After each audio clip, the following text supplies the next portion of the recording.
Color Out of Space by H.P. Lovecraft. West of Arkham, the hills rise wild, and there are valleys with deep woods that no axe has ever cut.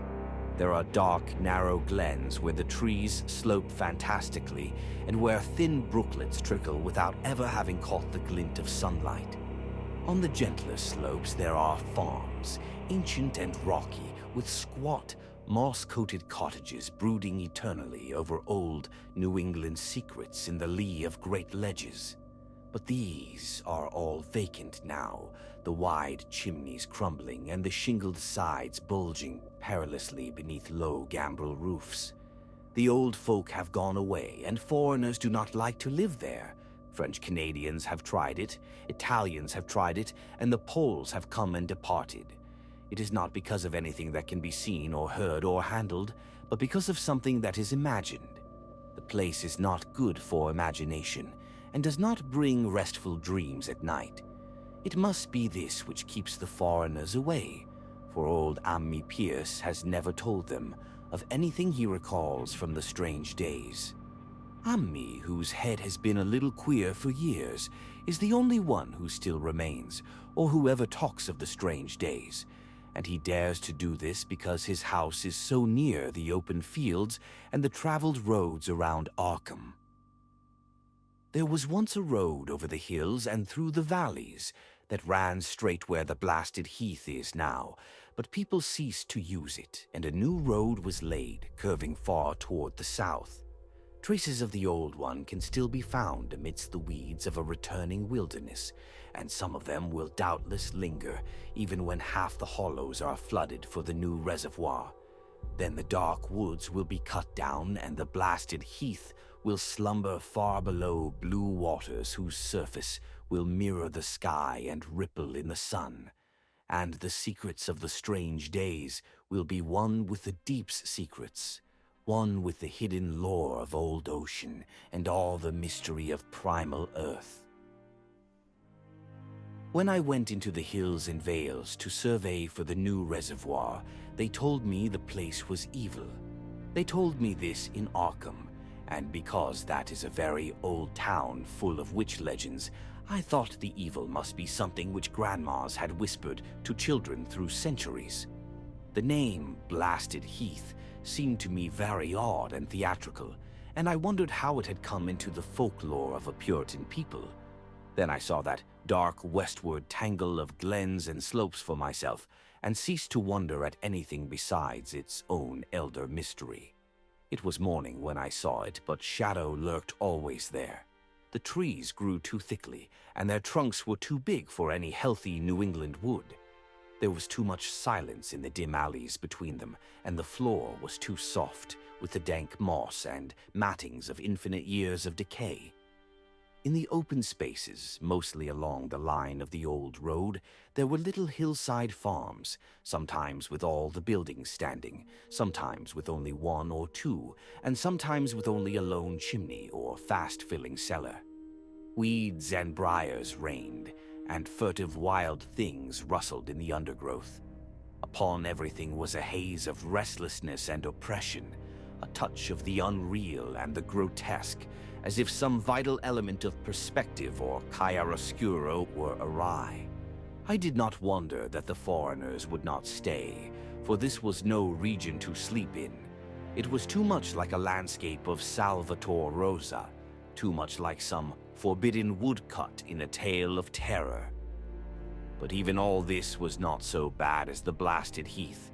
I knew it the moment I came upon it at the bottom of a spacious valley, for no other name could fit such thing, or any other thing fit such a name. It was as if the poet had coined the phrase from having seen this one particular region.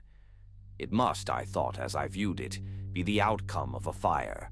But why had nothing new ever grown over those 5 acres of gray desolation that sprawled open to the sky like a great spot eaten by acid in the woods and fields? It lay largely to the north of the ancient road line, but encroached a little on the other side. I felt an odd reluctance about approaching, and did so at last only because my business took me through and past it. There was no vegetation of any kind on that broad expanse, but only a fine gray dust or ash which no wind seemed ever to blow about. The trees near it were sickly and stunted, and many dead trunks stood or lay rotting at the rim. As I walked hurriedly by, I saw the tumbled bricks and stones of an old chimney and cellar on my right, and the yawning black maw of an abandoned well, whose stagnant vapors played strange tricks with the hues of the sunlight. Even the long, dark woodland climb beyond seemed welcome in contrast, and I marveled no more at the frightened whispers of Arkham people. There had been no house or ruin near. Even in the old days, the place must have been lonely and remote. And at twilight, dreading to repass that ominous spot, I walked circuitously back to the town by the curving road on the south. I vaguely wished some clouds would gather, for an odd timidity about the deep skyey voids above had crept into my soul. In the evening, I asked old people in Arkham about the blasted heath and what was meant by that phrase, strange days, which so many evasively muttered. I could not, however, get any good answers, except that all the mystery was much more recent than I had dreamed. It was not a matter of old legendary at all, but something within the lifetime of those who spoke. It had happened in the 80s, and a family had disappeared or was killed. Speakers would not be exact, and because they all told me to pay no attention to old Ammi Pierce's crazy tales, I sought him out the next morning, having heard that he lived alone in the ancient tottering cottage where the trees first begin to get very thick. It was a fearsomely ancient place and had begun to exude the faint miasmal odor which clings about houses that have stood too long. Only with persistent knocking could I rouse the aged man, and when he shuffled timidly to the door, I could tell he was not glad to see me. He was not so feeble as I had expected, but his eyes drooped in a curious way, and his unkempt clothing and white beard made him seem very worn and dismal. Not knowing just how he could best be launched on his tales, I feigned a matter of business, told him of my surveying, and asked vague questions about the district. He was far brighter and more educated than I had been led to think, and before I knew it had grasped quite as much of the subject as any man I had talked with in Arkham. He was not like other rustics I had known in the sections where reservoirs were to be. From him there were no protests at the miles of old wood and farmland to be blotted out, though perhaps there would have been had not his home lain outside the bounds of the future lake. Relief was all that he showed. Relief at the doom of the dark, ancient valleys through which he had roamed all his life. They were better underwater now, better underwater since the strange days. And with this opening, his husky voice sank low, while his body leaned forward and his right forefinger began to point shakily and impressively. It was then that I heard the story, and as the rambling voice scraped and whispered on, I shivered again and again, despite the summer day. Often I had to recall the speaker from ramblings, piece out scientific points which he knew only by a fading parrot memory of professors' talk, or bridge over gaps where his sense of logic and continuity broke down. When he was done, I did not wonder that his mind had snapped a trifle, or that the folk of Arkham would not speak much of the blasted heath. I hurried back before sunset to my hotel, unwilling to have the stars come out above me in the open, and the next day returned to Boston to give up my position. I could not go into that dim chaos of old forest and slope again, or face another time that gray blasted heath where the black well yawned deep beside the tumbled bricks and stones. The reservoir will soon be built now, and all those elder secrets will lie safe forever under watery fathoms. But even then, I do not believe I would like to visit that country by night, at least not when the sinister stars are out, and nothing could bribe me to drink the new city water of Arkham. It all began, old Ammi said, with the meteorite. Before that time, there had been no wild legends at all since the witch trials, and even then these western woods were not feared half so much as the small island in the Miskatonic where the devil held court beside a curious stone altar older than the Indians. These were not haunted woods, and their fantastic dusk was never terrible till the strange days. Then there had come that white noontide cloud, that string of explosions in the air, and that pillar of smoke from the valley far in the wood. And by night all Arkham had heard of the great rock that fell out of the sky and bedded itself in the ground, beside the well at the Nahum Gardner place. That was the house which had stood where the blasted heath was to come. The trim white Nahum Gardner house amidst its fertile gardens and orchards. Nahum had come to town to tell people about the stone, and had dropped in at Ami Pierce's on the way. Ami was 40 then, and all the queer things were fixed very strongly in his mind. He and his wife had gone with the 3 professors from Miskatonic University, who hastened out the next morning to see the weird visitor from unknown stellar space, and had wondered why Nahum had called it so large the day before. It had shrunk, Nahum said as he pointed out the big brownish mound above the ripped earth and charred grass near the archaic well sweep in his front yard. But the wise men answered that stones do not shrink. Its heat lingered persistently, and Nahum declared it had glowed faintly in the night. The professors tried it with a geologist's hammer and found it was oddly soft. It was, in truth, so soft as to be almost plastic, and they gouged rather than chipped a specimen to take back to the college for testing. They took it in an old pail borrowed from Nahum's kitchen, for even the small piece refused to grow cool. On the trip back, they stopped at Ami's to rest, and seemed thoughtful when Mrs. Pierce remarked that the fragment was growing smaller and burning the bottom of the pail. Truly, it was not large, but perhaps they had taken less than they thought. The day after that, all this was in June of '82, the professors had trooped out again in a great excitement. As they passed Ami's, they told him what queer things the specimen had done, and how it had faded wholly away when they put it in a glass beaker. The beaker had gone too, and the wise men talked of the strange stone's affinity for silicon. It had acted quite unbelievably in that well-ordered laboratory, doing nothing at all and showing no occluded gases when heated on charcoal, being wholly negative in the borax bead, and soon proving itself absolutely non-volatile at any producible temperature, including that of the oxyhydrogen blowpipe. On an anvil it appeared highly malleable, and in the dark its luminosity was very marked. Stubbornly refusing to grow cool, it soon had the college in a state of real excitement, and when upon heating before the spectroscope, it displayed shining bands unlike any known colors of the normal spectrum. There was much breathless talk of new elements, bizarre optical properties, and other things which puzzled men of science are wont to say when faced by the unknown. Hot as it was, they tested it in a crucible with all the proper reagents. Water did nothing. Hydrochloric acid was the same. Nitric acid and even aqua regia merely hissed and spattered against its torrid invulnerability. Ami had difficulty in recalling all these things, but recognized some solvents as I mentioned them in the usual order of use.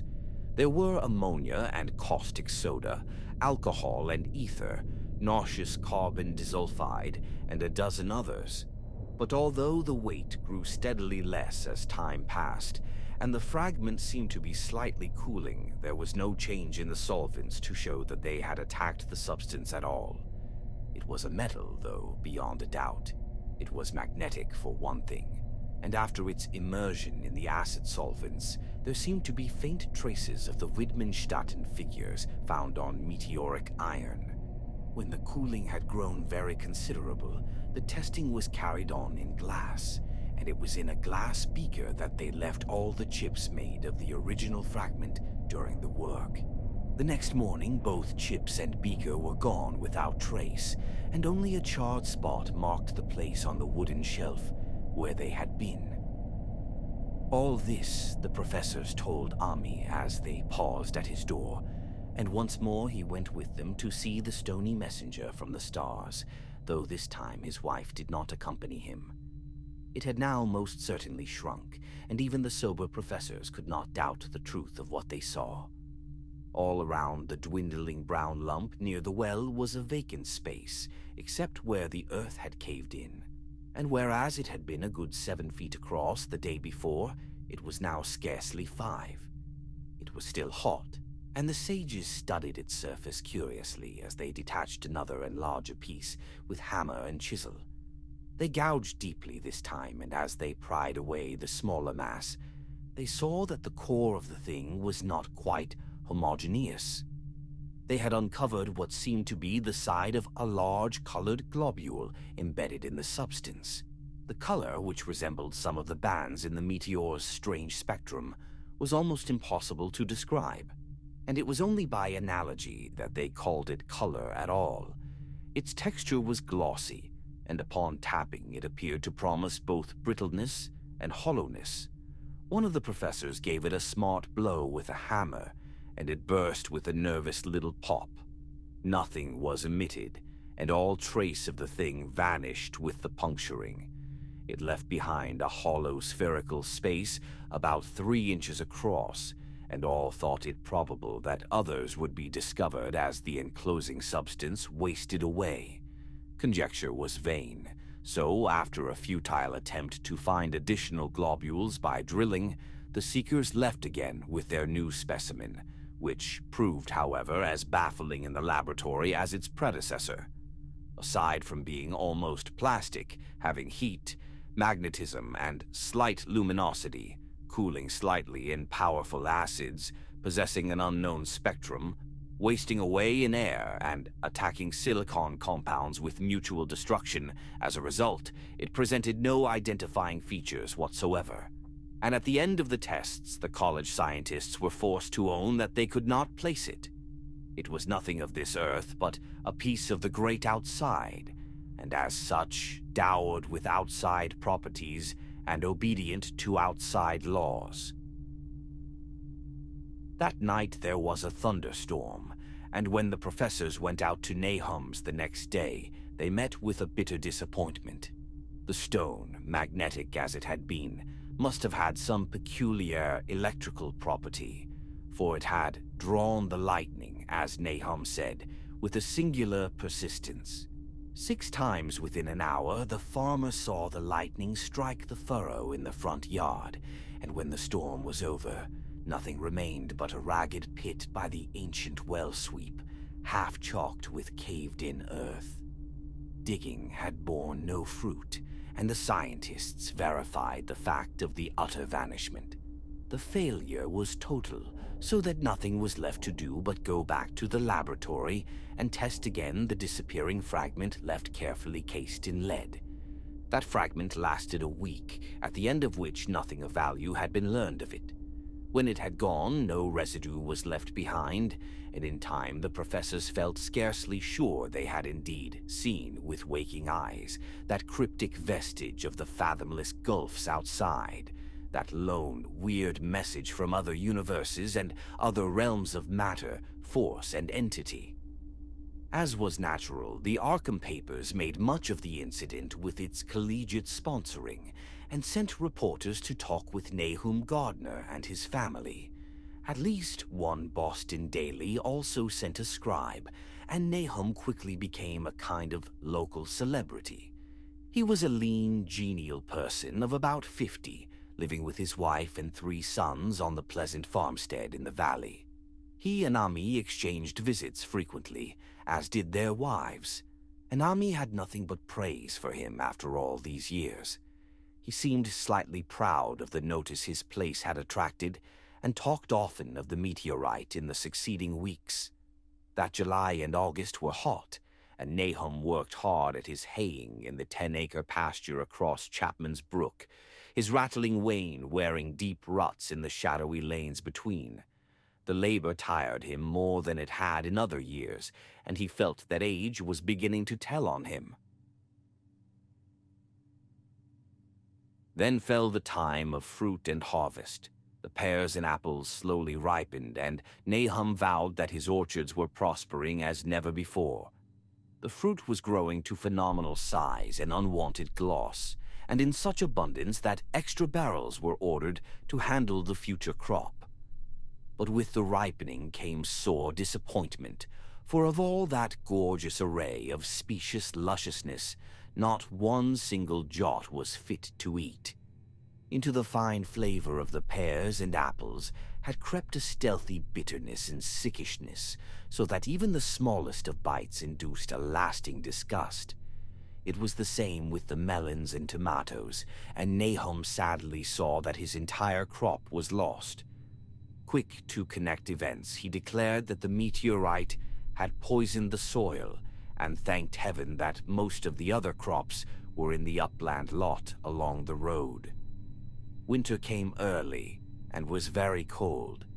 Ami saw Nahum less often than usual and observed that he had begun to look worried.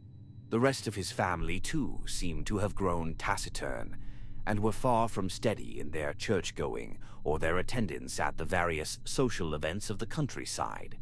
For this reserve or melancholy no cause could be found, though all the household confessed now and then to poor health and a feeling of vague disquiet. Nahum himself gave the most definite statement of anyone when he said he was disturbed about certain footprints in the snow. They were the usual winter prints of red squirrels, white rabbits, and foxes, but the brooding farmer professed to see something not quite right about their nature and arrangement. He was never specific, but appeared to think that they were not as characteristic of the anatomy and habits of squirrels and rabbits and foxes as they ought to be. Ami listened without interest to this talk, until one night when he drove past Nahum's house in his sleigh, on the way back from Clark's Corners. There had been a moon, and a rabbit had run across the road, and the leaps of that rabbit were longer than either Ami or his horse liked. The latter, indeed, had almost run away when brought up by a firm rein. Thereafter Ami gave Nahum's tales more respect and wondered why the gardener dogs seemed so cowed and quivering every morning. They had, it developed, nearly lost the spirit to bark. In February, the McGregor boys from Meadow Hill were out shooting woodchucks, and not far from the Gardner place bagged a very peculiar specimen. The proportions of its body seemed slightly altered in a queer way, impossible to describe, while its face had taken on an expression which no one ever saw in a woodchuck before. The boys were genuinely frightened and threw the thing away at once, so that only their grotesque tales of it ever reached the people of the countryside. But the shying of horses near Nahum's house had now become an acknowledged thing, and all the basis for a cycle of whispered legend was fast taking form. People vowed that the snow melted faster around Nahum's than it did anywhere else, and early in March there was an awed discussion in Potter's General Store at Clark's Corners. Stephen Rice had driven past Gardner's in the morning and had noticed the skunk cabbages coming up through the mud by the woods across the road. Never were things of such size seen before, and they held strange colors that could not be put into any words. Their shapes were monstrous, and the horse had snorted at an odor which struck Stephen as wholly unprecedented. That afternoon, several persons drove past to see the abnormal growth, and all agreed that plants of that kind ought never to sprout in a healthy world. The bad fruit of the fall before was freely mentioned, and it went from mouth to mouth that there was poison in Nahum's ground. Of course, it was the meteorite, and remembering how strange the men from the college had found that stone to be, several farmers spoke about the matter to them. One day they paid Nahum a visit, but having no love of wild tales and folklore were very conservative in what they inferred. The plants were certainly odd, but all skunk cabbages are more or less odd in shape and hue.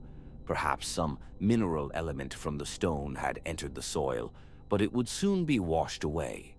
And as for the footprints and frightened horses, of course this was mere country talk which such a phenomenon as the aerolite would be certain to start.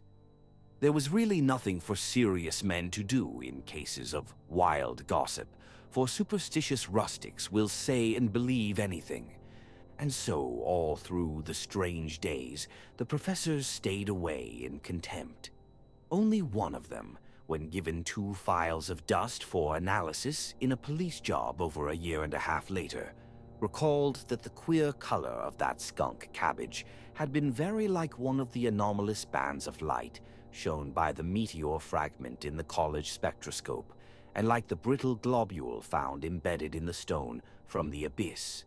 The samples in this analysis case gave the same odd bands at first, though later they lost the property. The trees budded prematurely around Nahum's, and at night they swayed ominously in the wind. Nahum's second son, Thaddeus, a lad of 15, swore that they swayed also when there was no wind, but even the gossips would not credit this. Certainly, however, restlessness was in the air.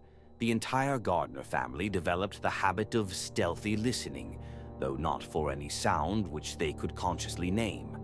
The listening was indeed rather a product of moments when consciousness seemed half to slip away. Unfortunately, such moments increased week by week till it became common speech that something was wrong with all Nahum's folks. When the early saxifrage came out, it had another strange color, not quite like that of the skunk cabbage, but plainly related and equally unknown to anyone who saw it. Nahum took some blossoms to Arkham and showed them to the editor of the Gazette, but that dignitary did no more than write a humorous article about them, in which the dark fears of rustics were held up to polite ridicule. It was a mistake of Nahum's to tell a stolid city man about the way the great overgrown morning cloak butterflies behaved in connection with these saxifrages. April brought a kind of madness to the country folk, and began that disuse of the road past Nahum's, which led to its ultimate abandonment. It was next the vegetation. All the orchard trees blossomed forth in strange colors, and through the stony soil of the yard and adjacent pasturage there sprang up a bizarre growth which only a botanist could connect with the proper flora of the region. No sane, wholesome colors were anywhere to be seen except in the green grass and leafage, but everywhere were those hectic and prismatic variants of some diseased underlying primary tone without a place among the known tints of earth. The Dutchman's breeches became a thing of sinister menace, and the bloodroots grew insolent in their chromatic perversion. Ami and the gardeners thought that most of the colors had a sort of haunting familiarity, and decided that they reminded one of the brittle globule in the meteor. Nahum plowed and sowed the 10-acre pasture and the upland lot, but did nothing with the land around the house. He knew it would be of no use and hoped that the summer's strange growths would draw all the poison from the soil. He was prepared for almost anything now, and had grown used to the sense of something near him, waiting to be heard. The shunning of his house by neighbors told on him, of course, but it told on his wife more. The boys were better off being at school each day, but they could not help being frightened by the gossip. Thaddeus, an especially sensitive youth, suffered the most. In May, the insects came, and Nahum's place became a nightmare of buzzing and crawling. Most of the creatures seemed not quite usual in their aspects and motions, and their nocturnal habits contradicted all former experience. The gardeners took to watching at night, watching in all directions at random for something they could not tell what. It was then that they all owned that Thaddeus had been right about the trees. Mrs. Gardner was the next to see it from the window as she watched the swollen boughs of a maple against a moonlit sky.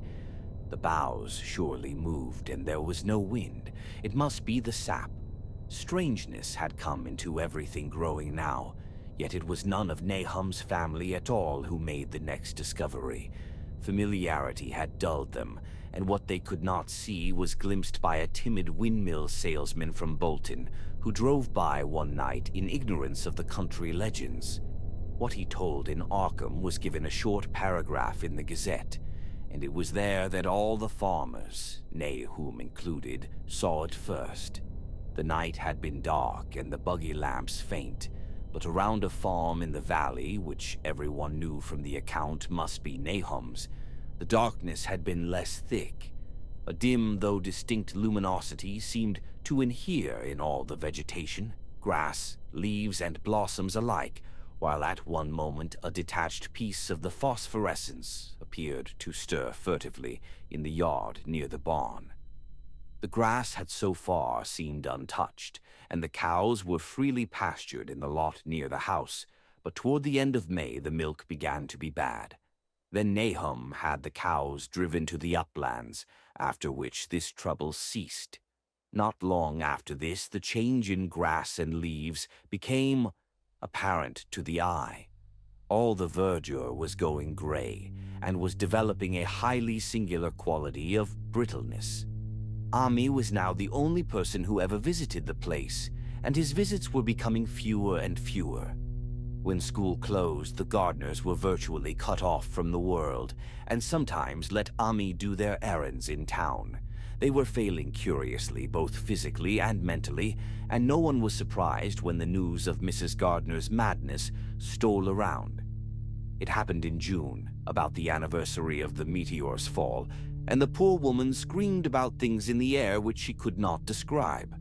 In her raving there was not a single specific noun, but only verbs and pronouns.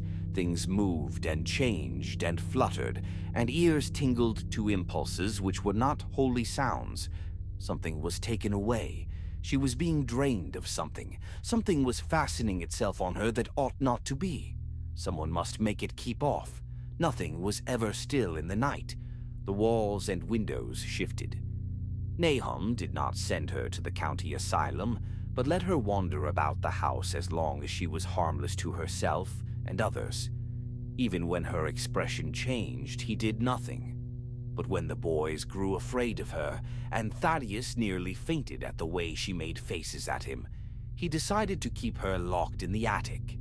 By July, she had ceased to speak and crawled on all fours, and before that month was over, Nahum got the mad notion that she was slightly luminous in the dark, as he now clearly saw was the case with the nearby vegetation. It was a little before this that the horses had stampeded. Something had aroused them in the night, and their neighing and kicking in their stalls had been terrible. There seemed virtually nothing to do to calm them, and when Nahum opened the stable door, they all bolted out like frightened woodland deer. It took a week to track all four, and when found they were seen to be quite useless and unmanageable. Something had snapped in their brains, and each one had to be shot for its own good. Nahum borrowed a horse from Ami for his haying, but found it would not approach the barn. It shied, balked, and whinnied, and in the end he could do nothing but drive it into the yard while the men used their own strength to get the heavy wagon near enough the hayloft for convenient pitching, and all the while the vegetation was turning gray and brittle. Even the flowers whose hues had been so strange were graying now, and the fruit was coming out gray and dwarfed and tasteless. The asters and goldenrod bloomed gray and distorted, and the roses and zinnias and hollyhocks in the front yard were such blasphemous-looking things that Nahum's oldest boy, Zenas, cut them down. The strangely puffed insects had died about that time, even the bees that had left their hives and taken to the woods. By September, all the vegetation was fast crumbling to a grayish powder, and Nahum feared that the trees would die before the poison was out of the soil. His wife now had spells of terrific screaming, and he and the boys were in a constant state of nervous tension. They shunned people now, and when school opened, the boys did not go. But it was Ami, on one of his rare visits, who first realized that the well water was no longer good. It had an evil taste that was not exactly fetid nor exactly salty, and Ami advised his friend to dig another well on higher ground to use till the soil was good again. Nahum, however, ignored the warning, for he had by that time become calloused to strange and unpleasant things. He and the boys continued to use the tainted supply, drinking it as listlessly and mechanically as they ate their meager and ill-cooked meals and did their thankless and monotonous chores through the aimless days. There was something of stolid resignation about them all, as if they walked half in another world between lines of nameless guards to a certain and familiar doom. Thaddeus went mad in September after a visit to the well. He had gone with a pail and had come back empty-handed, shrieking and waving his arms and sometimes lapsing into an inane titter or a whisper about the moving colors down there. 2 in 1 family was pretty bad, but Nahum was very brave about it.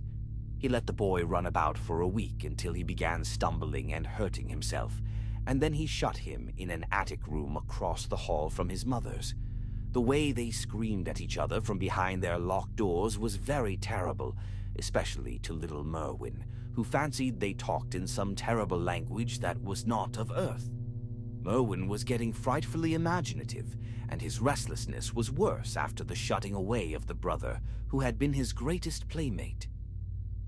Almost at the same time, the mortality among the livestock commenced. Poultry turned grayish and died very quickly, their meat being found dry and noisome upon cutting. Hogs grew inordinately fat, then suddenly began to undergo loathsome changes which no one could explain. Their meat was of course useless, and Nahum was at his wit's end. No rural veterinary would approach his place, and the city veterinary from Arkham was openly baffled. The swine began growing gray and brittle and falling to pieces before they died, and their eyes and muzzles developed singular alterations. It was very inexplicable, for they had never been fed from the tainted vegetation. Then something struck the cows. Certain areas, or sometimes the whole body, would be uncannily shriveled or compressed, and atrocious collapses or disintegrations were common. In the last stages, and death was always the result, there would be a graying and turning brittle, like that which beset the hogs. There could be no question of poison, for all the cases occurred in a locked and undisturbed barn. No bites of prowling things could have brought the virus, for what live beast of earth can pass through solid obstacles? It must be only natural disease, yet what disease could wreak such results was beyond any mind's guessing. When the harvest came, there was not an animal surviving on the place, for the stock and poultry were dead, and the dogs had run away. These dogs, 3 in number, had all vanished one night, and were never heard of again. The 5 cats had left some time before, but their going was scarcely noticed since there now seemed to be no mice, and only Mrs. Gardner had made pets of the graceful felines. On the 19th of October, Nahum staggered into Ami's house with hideous news. The death had come to poor Thaddeus in his attic room, and it had come in a way which could not be told. Nahum had dug a grave in the railed family plot behind the farm, and had put therein what he found. There could have been nothing from outside, for the small barred window and locked door were intact, but it was much as it had been in the barn. Ami and his wife consoled the stricken man as best they could, but shuddered as they did so. Stark terror seemed to cling round the Gardners and all they touched, and the very presence of one in the house was a breath from regions unnamed and unnameable. Ami accompanied Nahum home with the greatest reluctance, and did what he might to calm the hysterical sobbing of little Merwin. Xanus needed no calming. He had come of late to do nothing but stare into space and obey what his father told him, and Ami thought that his fate was very merciful. Now and then Merwin's screams were answered faintly from the attic, and in response to an inquiring look, Nahum said that his wife was getting very feeble. When night approached, Ami managed to get away, for not even friendship could make him stay in that spot when the faint glow of the vegetation began, and the trees may or may not have swayed without wind. It was really lucky for Ami that he was not more imaginative.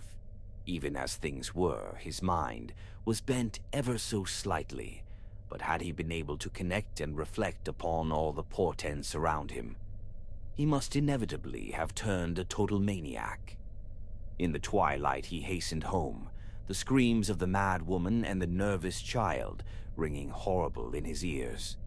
3 days later, Nahum burst into Ami's kitchen in the early morning, and in the absence of his host, stammered out a desperate tale once more, while Mrs. Pierce listened in a clutching fright.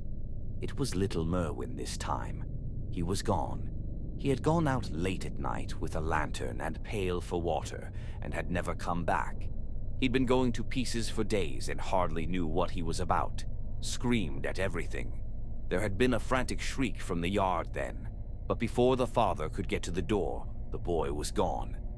There was no glow from the lantern he had taken, and of the child himself no trace.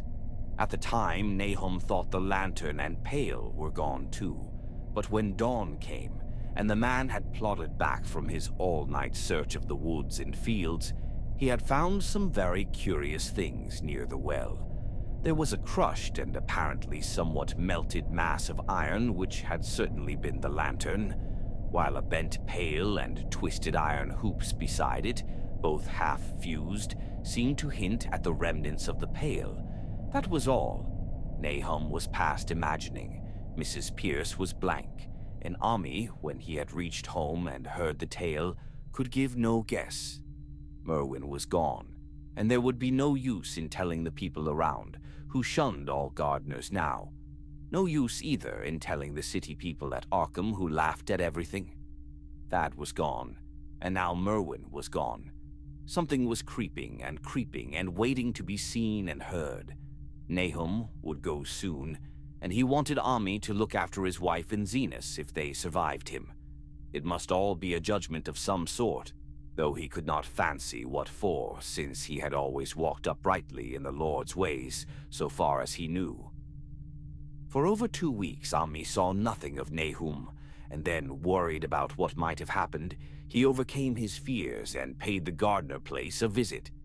There was no smoke from the great chimney, and for a moment the visitor was apprehensive of the worst. The aspect of the whole farm was shocking. Grayish, withered grass and leaves on the ground, vines falling in brittle wreckage from archaic walls and gables, and great bare trees clawing up at the gray November sky with a studied malevolence which Ami could not but feel had come from some subtle change in the tilt of the branches. But Nahum was alive after all. He was weak and lying in a couch in the low-ceiled kitchen, but perfectly conscious and able to give simple orders to Zenas. The room was deadly cold, and as Ami visibly shivered, the host shouted huskily to Zenas for more wood. Wood indeed was sorely needed, since the cavernous fireplace was unlit and empty, with a cloud of soot blowing about in the chill wind that came down the chimney. Presently Nahum asked him if the extra wood had made him any more comfortable, and then Ami saw what had happened. The stoutest cord had broken at last, and the hapless farmer's mind was proof against more sorrow. Questioning tactfully, Ami could get no clear data at all about the missing Zenas. "In the well, he lives in the well," was all that the clouded father would say. Then there flashed across the visitor's mind a sudden thought of the mad wife, and he changed his line of inquiry. "Nabby, why, here she is," was the surprised response of poor Nahum, and Ami soon saw that he must search for himself. Leaving the harmless babbler on the couch, he took the keys from their nail beside the door and climbed the creaking stairs to the attic. It was very close and noisome up there, and no sound could be heard from any direction. Of the 4 doors in sight, only one was locked, and on this he tried various keys on the ring he had taken. The 3rd key proved the right one, and after some fumbling, Ami threw open the low white door. It was quite dark inside, for the window was small and half obscured by the crude wooden bars, and Ami could see nothing at all on the wide planked floor. The stench was beyond enduring, and before proceeding further he had to retreat to another room and return with his lungs filled with breathable air. When he did enter, he saw something dark in the corner, and upon seeing it more clearly, he screamed outright. While he screamed, he thought a momentary cloud eclipsed the window, and a second later he felt himself brushed as if by some hateful current of vapor. Strange colors danced before his eyes, and had not a present horror numbed him, he would have thought of the globule in the meteor that the geologist's hammer had shattered, and of the morbid vegetation that had sprouted in the spring. As it was, he thought only of the blasphemous monstrosity which confronted him, and which all too clearly had shared the nameless fate of young Thaddeus and the livestock. But the terrible thing about the horror was that it very slowly and perceptibly moved as it continued to crumble. Me would give me no added particulars of this scene, but the shape in the corners does not reappear in his tale as a moving object. There are things which cannot be mentioned, and what is done in common humanity is sometimes cruelly judged by the law. I gathered that no moving thing was left in that attic room, and that to leave anything capable of motion, there would have been a deed so monstrous as to damn any accountable being to eternal torment. Anyone but a stolid farmer would have fainted or gone mad.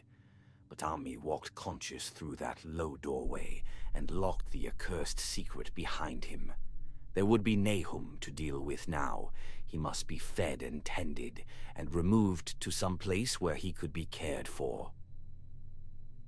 Commencing his descent of the dark stairs, Ami heard a thud below him.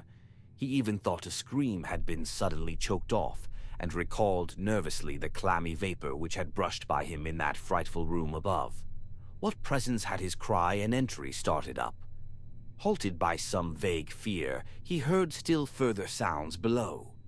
Indubitably, there was a sort of heavy dragging, and a most detestably sticky noise as of some fiendish and unclean species of suction. With an associative sense goaded to feverish heights, he thought unaccountably of what he had seen upstairs.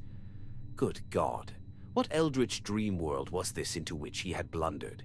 He dared move neither backward nor forward, but stood there trembling at the black curve of the boxed-in staircase. Every trifle of the scene burned itself into his brain. The sounds, the sense of dread expectancy, the darkness, the steepness of the narrow steps, and merciful heaven. The faint but unmistakable luminosity of all the woodwork in sight, steps, sides, exposed laths, and beams alike. Then there burst forth a frantic whinny from Ami's horse outside, followed at once by a clatter which told of a frenzied runaway. In another moment horse and buggy had gone beyond earshot, leaving the frightened man on the dark stairs to guess what had sent them. But that was not all. There had been another sound out there, a sort of liquid splash, water. It must have been the well. He had left Hero untied near it, and a buggy wheel must have brushed the coping and knocked in a stone. And still the pale phosphorescence glowed in that detestably ancient woodwork. God, how old the house was! Most of it built before 1700. A feeble scratching on the floor downstairs now sounded distinctly, and Ami's grip tightened on a heavy stick he had picked up in the attic for some purpose. Slowly nerving himself, he finished his descent and walked boldly toward the kitchen. But he did not complete the walk, because what he sought was no longer there. It had come to meet him, and it was still alive after a fashion. Whether it had crawled, or whether it had been dragged by any external forces, Ami could not say. But the death had been at it. Everything had happened in the last half hour, but collapse, graying, and disintegration were already far advanced. There was a horrible brittleness, and dry fragments were scaling off. Ami could not touch it, but looked horrifiedly into the distorted parody that had been a face. "What was it, Nahum? What was it?" he whispered, and the cleft, bulging lips were just able to crackle out a final answer. Nothing, the color it burns cold and wet, but it burns it lived in the well. I seen it a kind of smoke just like the flowers last spring the well shone at night. Thad and Merwin and Zenus, everything alive, sucking the life out of everything in that stone. It must have come in that stone poisoned. The whole place don't know what it wants, that round thing them men from the college dug out. In the stone, they smashed it. It was that same color, just the same. Like the flowers and plants must have been more of them. Seeds they growed. I seen it the first time this week. Must have got strong on Zenus. He was a big boy, full of life. It beats down your mind, and then burns ye up in the well. Water, you was right about that. Evil water. Zenus never come back from the well. Can't get away, draws ye, you know. Some'at's comin'. But 'tain't no use, I seen it time and again. Zenus was took war snabby, Ami. My head's no good. Don't know how long since I fed her. It'll get her if we ain't careful. Just to color her face is getting to have that color sometimes towards night, and it burns and sucks it come from some place. Well, things ain't as they is here, one of them professors said so. He was right. Look out, Ami. It'll do something more, sucks the life out. But that was all. That which spoke could speak no more because it had completely caved in. Ami laid a red-checked tablecloth over what was left and reeled out the back door into the fields. He climbed the slope to the 10-acre pasture and stumbled home by the north road and the woods. He could not pass that well from which his horses had run away. He had looked at it through the window and had seen that no stone was missing from the rim. Then the lurching buggy had not dislodged anything after all. The splash had been something else, something which went into the well after it had done with poor Nahum.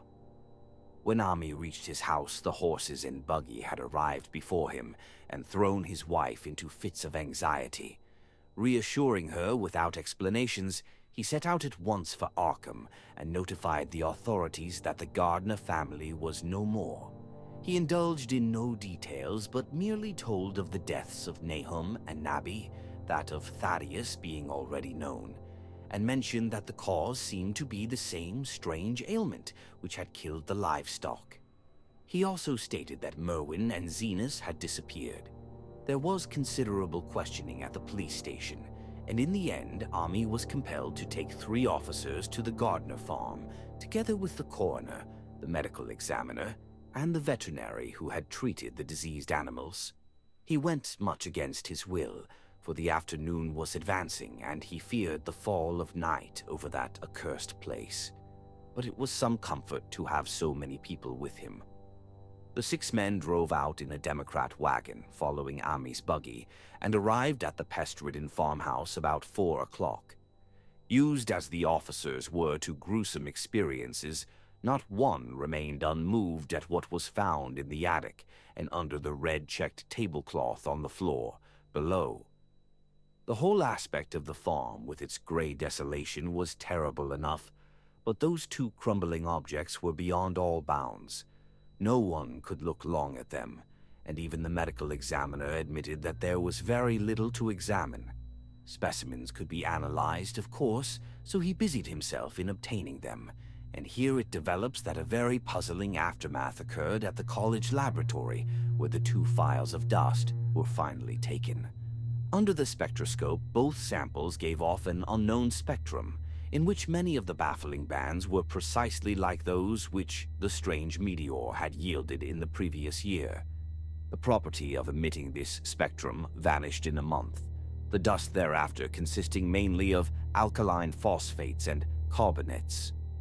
Ami would not have told the men about the well if he had thought they meant to do anything then and there. It was getting towards sunset, and he was anxious to be away, but he could not help glancing nervously at the stony curb by the great sweep, and when a detective questioned him, he admitted that Nahum had feared something down there, so much so that he had never even thought of searching it for Merwin or Zenus. After that, nothing would do but that they empty and explore the well immediately, so Ami had to wait trembling while pail after pail of rank water was hauled up and splashed on the soaking ground outside.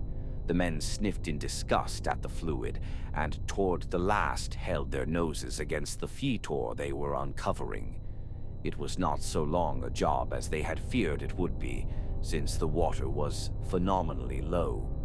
There is no need to speak too exactly of what they found. Merwin and Zenas were both there, in part, though the vestiges were mainly skeletal. There were also a small deer and a large dog in about the same state, and a number of bones of smaller animals. The ooze and slime at the bottom seemed inexplicably porous and bubbling, and a man who descended on handholds with a long pole found that he could sink the wooden shaft to any depth in the mud of the floor without meeting any solid obstruction. Twilight had now fallen, and lanterns were brought from the house. Then, when it was seen that nothing further could be gained from the well, everyone went indoors and conferred in the ancient sitting room, while the intermittent light of a spectral half-moon played wanly on the gray desolation outside. The men were frankly nonplussed by the entire case, and could find no convincing common element to link the strange vegetable conditions, the unknown disease of livestock and humans, and the unaccountable deaths of Merwin and Zenas in the tainted well. They had heard the common country talk, it is true, but could not believe that anything contrary to natural law had occurred. No doubt the meteor had poisoned the soil, but the illness of person and animals who had eaten nothing grown in that soil was another matter. Was it the well water? Very possibly. It might be a good idea to analyze it, but what peculiar madness could have made both boys jump into the well? Their deeds were so similar, and the fragments showed that they had both suffered from the gray, brittle death. Why was everything so gray and brittle? It was the coroner, seated near a window overlooking the yard, who first noticed the glow about the well. Night had fully set in, and all the abhorrent ground seemed faintly luminous with more than the fitful moonbeams. But this new glow was something definite and distinct, and appeared to shoot up from the black pit like a softened ray from a searchlight, giving dull reflections in the little ground pools where the water had been emptied. It had a very queer color, and as all the men clustered round the window, Ami gave a violent start. For this strange beam of ghastly miasma was to him of no unfamiliar hue. He had seen that color before, and feared to think what it might mean. He had seen it in the nasty brittle globule in that aerolite 2 summers ago, had seen it in the crazy vegetation of the springtime, and had thought he had seen it for an instant that very morning against the small barred window of that terrible attic room where nameless things had happened. It had flashed there a second, and a clammy and hateful current of vapor had brushed past him, and then poor Nahum had been taken by something of that color. He had said so at the last, said it was like the globule and the plants. After that had come the runaway in the yard and the splash in the well, and now that well was belching forth to the night a pale, insidious beam of the same demoniac tint. It does credit to the alertness of Ami's mind that he puzzled even at that tense moment over a point which was essentially scientific. He could not but wonder at his gleaning of the same impression from a vapor glimpsed in the daytime against a window opening in the morning sky, and from a nocturnal exhalation seen as a phosphorescent mist against the black and blasted landscape. It wasn't right. It was against nature. And he thought of those terrible last words of his stricken friend. It come from some place where things ain't as they is here. One of them professors said so. All 3 horses outside, tied to a pair of shriveled saplings by the road, were now neighing and pawing frantically.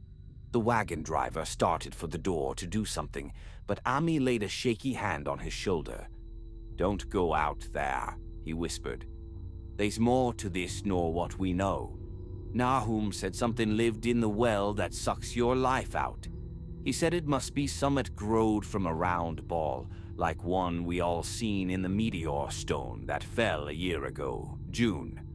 Sucks and burns, he said, and is just a cloud of color like that light out there now that you can hardly see and can't tell what it is.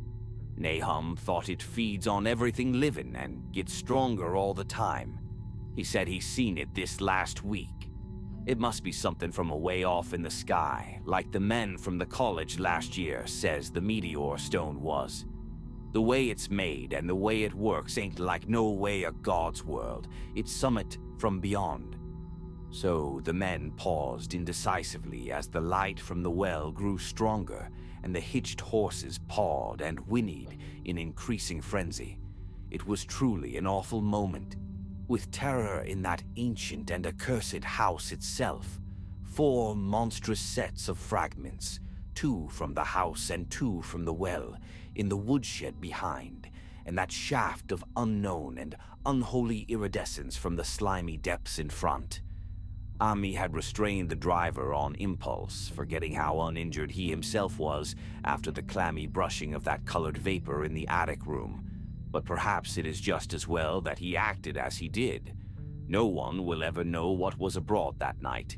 And though the blasphemy from beyond had not so far hurt any human of unweakened mind, there is no telling what it might not have done at that last moment. And with its seemingly increased strength and the special signs of purpose, it was soon to display beneath the half-clouded moonlit sky. All at once, one of the detectives at the window gave a short, sharp gasp. The others looked at him and then quickly followed his own gaze upward to the point at which its idle straying had been suddenly arrested. There was no need for words. What had been disputed in country gossip was disputable no longer, and it is because of the thing which every man of that party agreed in whispering later on, that strange days are never talked about in Arkham. It is necessary to premise that there was no wind at that hour of the evening. One did arise not long afterward, but there was absolutely none then. Even the dry tips of the lingering hedge mustard, gray and blighted, and the fringe on the roof of the standing Democrat wagon were unstirred. And yet, amid that tense, godless calm, the high, bare boughs of all the trees in the yard were moving. They were twitching morbidly and spasmodically, clawing in convulsive and epileptic madness at the moonlit clouds, scratching impotently in the noxious air as if jerked by some allied and bodiless line of linkage with subterrene horrors writhing and struggling below the black roots. Not a man breathed for several seconds. Then a cloud of darker depth passed over the moon, and the silhouette of clutching branches faded out momentarily. At this there was a general cry, muffled with awe, but husky and almost identical from every throat. For the terror had not faded with the silhouette, and in a fearsome instant of deeper darkness, the watchers saw wriggling at the treetop height 1,000 tiny points of faint and unhallowed radiance, tipping each bough like the fire of St. Elmo or the flames that come down on the apostles' heads at Pentecost. It was a monstrous constellation of unnatural light, like a glutted swarm of corpse-fed fireflies dancing hellish sarabands over an accursed marsh. And its color was that same nameless intrusion which Ami had come to recognize and dread. All the while, the shaft of phosphorescence from the well was getting brighter and brighter, bringing to the minds of the huddled men a sense of doom and abnormality which far outraced any image their conscious minds could form. It was no longer shining out, it was pouring out, and as the shapeless stream of unplaceable color left the well, it seemed to flow directly into the sky. The veterinary shivered and walked to the front door to drop the heavy extra bar across it. Ami shook no less and had to tug and point for lack of a controllable voice when he wished to draw notice to the growing luminosity of the trees. The neighing and stamping of the horses had become utterly frightful, but not a soul of that group in the old house would have ventured forth for any earthly reward. With the moments, the shining of the trees increased, while their restless branches seemed to strain more and more toward verticality. The wood of the well sweep was shining now, and presently a policeman dumbly pointed to some wooden sheds and beehives near the stone wall on the west. They were commencing to shine too, though the tethered vehicles of the visitors seemed so far unaffected. Then there was a wild commotion and clopping in the road, and as Ami quenched the lamp for better seeing, they realized that the span of frantic greys had broken their sapling and run off with the Democrat wagon. The shock served to loosen several tongues, and embarrassed whispers were exchanged. "It spreads on everything organic that's been around here," muttered the medical examiner. No one replied, but the man who had been in the well gave a hint that his long pole must have stirred up something intangible. "It was awful," he added. "There was no bottom at all, just ooze and bubbles and the feeling of something lurking under there." Ami's horse still pawed and screamed deafeningly in the road outside, and nearly drowned its owner's faint quaver as he mumbled his formless reflections. "It come from that stone. It growed down thar. It got everything living. It fed itself on 'em, mind and body. Thad and Merwin, Zenas and Nabby. Nahum was the last. They all drunk the water. It got strong on 'em. It come from beyond, or things ain't like they be here. Now it's going home." At this point, as the column of unknown color flared suddenly stronger and began to weave itself into fantastic suggestions of shape which each spectator later described differently, there came from poor tethered hero such a sound as no man before or since ever heard from a horse. Every person in that low-pitched sitting room stopped his ears, and Ami turned away from the window in horror and nausea. Words could not convey it. When Ami looked out again, the hapless beast lay huddled inert on the moonlit ground between the splintered shafts of the buggy. That was the last of Hero till they buried him next day. But the present was no time to mourn, for almost at this instant a detective silently called attention to something terrible in the very room with them. In the absence of the lamplight, it was clear that a faint phosphorescence had begun to pervade the entire apartment. It glowed on the broad planked floor where the rag carpet left it bare, and shimmered over the sashes of the small paned windows. It ran up and down the exposed corner posts, coruscated about the shelf and mantel, and infected the very doors and furniture. Each minute saw it strengthen, and at last it was very plain that healthy living things must leave that house. Ami showed them the back door and the path up through the fields to the 10-acre pasture. They walked and stumbled as in a dream, and did not dare look back till they were far away on the high ground. They were glad of the path, for they could not have gone the front way by that well. It was bad enough passing the glowing barn and sheds, and those shining orchard trees with their gnarled, fiendish contours. But thank heaven the branches did their worst, twisting high up. The moon went under some very black clouds as they crossed the rustic bridge over Chapman's Brook, and it was blind groping from there to the open meadows. When they looked back toward the valley and the distant Gardner place at the bottom, they saw a fearsome sight. All the farm was shining with the hideous unknown blend of color. Trees, buildings, and even such grass and herbage as had not been wholly changed to lethal gray brittleness. The boughs were all straining skyward, tipped with tongues of foul flame, and lambent tricklings of the same monstrous fire were creeping about the ridgepoles of the house, barn, and sheds.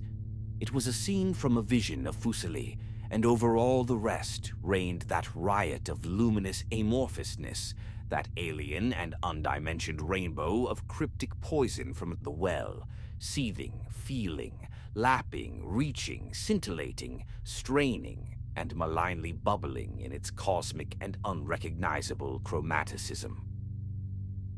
Then, without warning, the hideous thing shot vertically up toward the sky like a rocket or meteor, leaving behind no trail and disappearing through a round and curiously regular hole in the clouds before any man could gasp or cry out. No watcher can ever forget that sight, and Ami stared blankly at the stars of Cygnus, Deneb twinkling above the others where the unknown color had melted into the Milky Way. But his gaze was the next moment called swiftly to earth by the crackling in the valley. It was just that.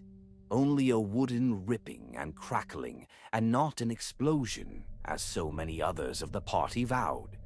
Yet, the outcome was the same, for in one feverish kaleidoscopic instant, there burst up from that doomed and accursed farm a gleamingly eruptive cataclysm of unnatural sparks and substance, blurring the glance of the few who saw it, and sending forth to the zenith a bombarding cloudburst of such colored and fantastic fragments as our universe must needs disown. Through quickly reclosing vapors, they followed the great morbidity that had vanished, and in another second they had vanished too. Behind and below was only a darkness to which the men dared not return, and all about was a mounting wind, which seemed to sweep down in black furor gusts from interstellar space. It shrieked and howled, and lashed the fields and distorted woods in a mad cosmic frenzy, till soon the trembling party realized it would be no use waiting for the moon to show what was left down there at Nahum's. Too awed even to hint theories, the 7 shaking men trudged back toward Arkham by the North Road. Ami was worse than his fellows and begged them to see him inside his own kitchen, instead of keeping straight on to town. He did not wish to cross the blighted, wind-whipped woods alone to his home on the main road, for he had had an added shock that the others were spared, and was crushed forever with a brooding fear he dared not even mention for many years to come. As the rest of the watchers on that tempestuous hill had stolidly set their faces toward the road, Ami had looked back an instant at the shadowed valley of desolation so lately sheltering his ill-starred friend, and from that stricken, faraway spot he had seen something feebly rise, only to sink down again upon the place from which the great shapeless horror had shot into the sky. It was just a color, but not any color of our earth or heavens. And because Ami recognized that color and knew that this last faint remnant must still lurk down there in the well, he has never been quite right since. Ami would never go near the place again. It is 44 years now since the horror happened, but he has never been there and will be glad when the new reservoir blots it out. I shall be glad too, for I do not like the way the sunlight changed color around the mouth of that abandoned well I passed. I hope the water will always be very deep, but even so I shall never drink it. I do not think I shall visit the Arkham country hereafter. 3 of the men who had been with Ami returned the next morning to see the ruins by daylight, but there were not any real ruins. Only the bricks of the chimney, the stones of the cellar, some mineral and metallic litter here and there, and the rim of that nefandous well. Save for Ami's dead horse, which they towed away and buried, and the buggy which they shortly returned to him, everything that had ever been living had gone. 5 eldritch acres of dusty gray desert remained, nor has anything ever grown there since. To this day it sprawls open to the sky like a great spot eaten by acid in the woods and fields, and the few who have ever dared glimpse it, in spite of the rural tales, have named it the Blasted Heath. The rural tales are queer. They might be even queerer if city men and college chemists could be interested enough to analyze the water from that disused well, or the gray dust that no wind seems ever to disperse. Botanists, too, ought to study the stunted flora on the borders of that spot, for they might shed light on the country notion that the blight is spreading, little by little, perhaps an inch a year. People say the color of the neighboring herbage is not quite right in the spring, and that wild things leave queer prints in the light winter snow. Snow never seems quite so heavy on the Blasted Heath as it is elsewhere. Horses, the few that are left in this motor age, grow skittish in the silent valley, and hunters cannot depend on their dogs too near the splotch of grayish dust. They say the mental influences are very bad too. Numbers went queer in the years after Nahum's taking, and always they lacked the power to get away. Then the stronger-minded folk all left the region, and only the foreigners tried to live in the crumbling old homesteads. They could not stay, though, and one sometimes wonders what insight beyond ours their wild, weird stories of whispered magic have given them. Their dreams at night, they protest, are very horrible in that grotesque country, and surely the very look of the dark realm is enough to stir a morbid fancy. No traveler has ever escaped a sense of strangeness in those deep ravines, and artists shiver as they paint thick woods whose mystery is as much of the spirits as of the eye. I myself am curious about the sensation I derived from my one lone walk before Ammi told me his tale. When twilight came, I had vaguely wished some clouds would gather, for odd timidity about the deep ski voids above had crept into my soul. Do not ask me for my opinion. I do not know, that is all. There was no one but Ammi to question, for Arkham people will not talk about the strange days, and all three professors who saw the aerolite and its colored globule are dead. There were other globules, depend upon that. One must have fed itself and escaped, and probably there was another which was too late. No doubt it is still down the well. I know there was something wrong with the sunlight I saw above that miasmal brink. The rustics say the blight creeps an inch a year, so perhaps there is a kind of growth or nourishment even now. But whatever demon hatchling is there, it must be tethered to something, or else it would quickly spread. Is it fastened to the roots of those trees that claw the air? One of the current Arkham tales is about fat oaks that shine and move as they ought not to do at night. What it is, only God knows. In terms of matter, I suppose the thing Amy described would be called a gas. But this gas obeyed laws that are not of our cosmos. This was no fruit of such worlds and suns as shine on the telescopes and photographic plates of our observatories. This was no breath from the skies whose motions and dimensions our astronomers measure or deem too vast to measure. It was just a color out of space, a frightful messenger from unformed realms of infinity beyond all nature as we know it, from realms whose mere existence stuns the brain and numbs us with the black extracosmic gulfs it throws open before our frenzied eyes. I doubt very much if Ami consciously lied to me, and I do not think his tale was all a freak of madness as the townsfolk had forewarned. Something terrible came to the hills and valleys on that meteor, and something terrible, though I know not in what proportion, still remains. I shall be glad to see the water come. Meanwhile, I hope nothing will happen to Ami. He saw so much of the thing, and its influence was so insidious. Why has he never been able to move away? How clearly he recalled those dying words of Nahum's. Can't get away, draws ye. Ye know summit's comin', but tain't no use. Ami is such a good old man. When the reservoir gang gets to work, I must write the chief engineer to keep a sharp watch on him. I would hate to think of him as the gray, twisted, brittle monstrosity which persists more and more in troubling my sleep. The end.